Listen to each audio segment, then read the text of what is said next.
Shankar sir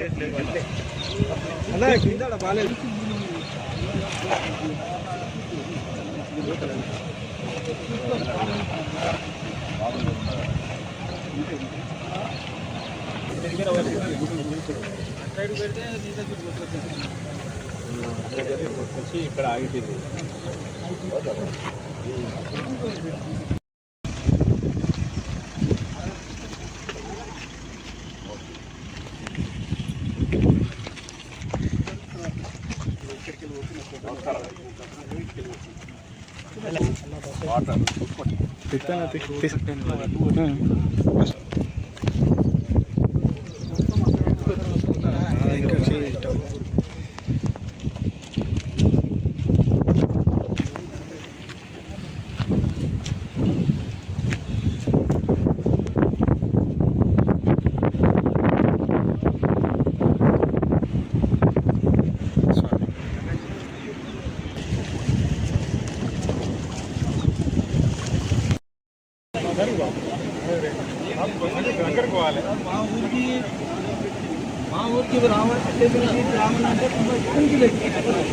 కాదన్న ఒప్పుకుంటా ఇట్లా జరిగింది. వాన పడి నిన్న వచ్చిన వాన కూడా వీళ్ళు వస్తున్నాడు. నిన్న వచ్చుంటాయి రాత్రి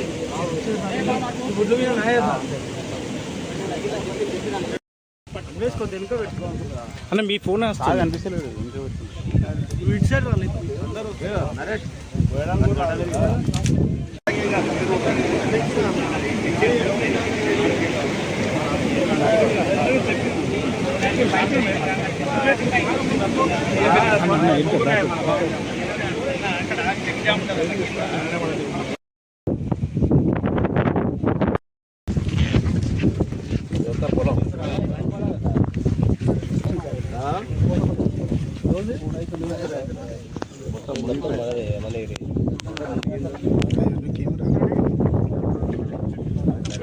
పొలం ఇదంతా పొలమే. ఇదంతా పొలమే.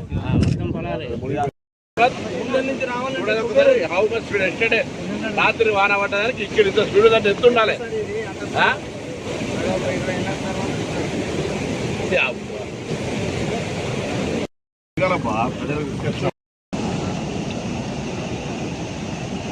హుస్నాబాద్ నియోజకవర్గము 3 జిల్లాల పరిధిలో సిద్దిపేట, కరీంనగర్, హన్మకొండ పరిధిలో ఉన్నటువంటి ఈ ప్రాంతం పూర్తిగా జలమయమైంది. రైతులకు తీవ్ర నష్టం జరిగింది. రాష్ట్రంలో అత్యధిక వర్షం నమోదైన మండలం భీమదేవరపల్లి. ప్రాణ నష్టం జరిగినటువంటిది ఈ నియోజకవర్గంలో జరిగింది. వందల వేల మెట్రిక్ టన్నుల ధాన్యం తడిసిపోయింది. వందల వేల మెట్రిక్ టన్నుల ధాన్యం కొట్టుకుపోయింది. వందల వేల ఎకరాల్లో పంట పొలాలు నీళ్లు నిలిచి పనికి రాకుండా పోయినాయి. రోడ్లు కట్ అయినాయి, కలవట్లు తెగినాయి, ఓవర్ఫ్లో అయి గ్రామాల మధ్యలో రాకపోకలు బంద్ అయినాయి. కాబట్టి రాష్ట్ర ప్రభుత్వం ఇప్పుడే ముఖ్యమంత్రి గారు, ఉన్నతాధికారులు, కలెక్టర్ వీడియో కాన్ఫరెన్స్ జరిగింది. నేను కూడా అందులో పాల్గొన్నా. గౌరవ ముఖ్యమంత్రి గారిని హుస్నాబాద్కు రమ్మని ఈ ప్రాంతాన్ని పరిశీలించి సహకారం చేయమని కోరినాం. అదే సందర్భంలో ఇక్కడి నుంచి ప్రాతినిధ్యం వహిస్తున్న కేంద్ర మంత్రి బండి సంజయ్ గారు కూడా వెంటనే స్పందించి ఇది ఒక కేంద్ర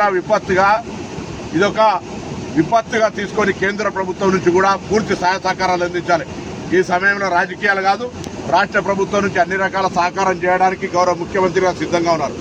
కేంద్రం కూడా ఫెడరల్ సిస్టంలో భాగస్వామ్యం. చిన్న చిన్న ఇష్యూస్ వస్తే నార్త్ ఇండియా లోపల అది ఒక నేషనల్ డిజాస్టర్గా తీసుకుంటారు. నిన్న పడ్డ వర్షానికి కూడా ఇవాళ వర్షం నీళ్ళు ఇప్పుడు పోతున్నా కూడా కేంద్రము బాధ్యత వహించకపోతే పొరపాటు అవుతుంది.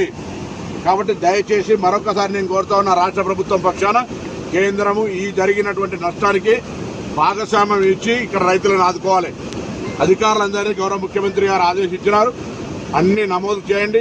పంట పొలాల్లో మునిగిపోయి నష్టపోయిన రైతులను, రోడ్ల పోయి ఆరబోసుకుంటే కొట్టుకపోయినటువంటి వాళ్ళను, తడిసిన ధాన్యాన్ని, కొనుగోలు కేంద్రాల్లో పోసిన ధాన్యం, తడిసిన దాన్ని, కొట్టుకపోయిన దాన్ని, అన్ని రకాల కేటగిరీస్ని రికార్డు చేయమన్నారు. వెంటనే వాటికి సంబంధించి ఒక ప్రభుత్వ పాలసీ నిర్ణయం తీసుకుంటుంది. ఇందులో కేంద్ర ప్రభుత్వ సహకారం కూడా తీసుకొని రైతులందరికీ అండగా ఉండేటువంటి బాధ్యత ఈ ప్రభుత్వంది.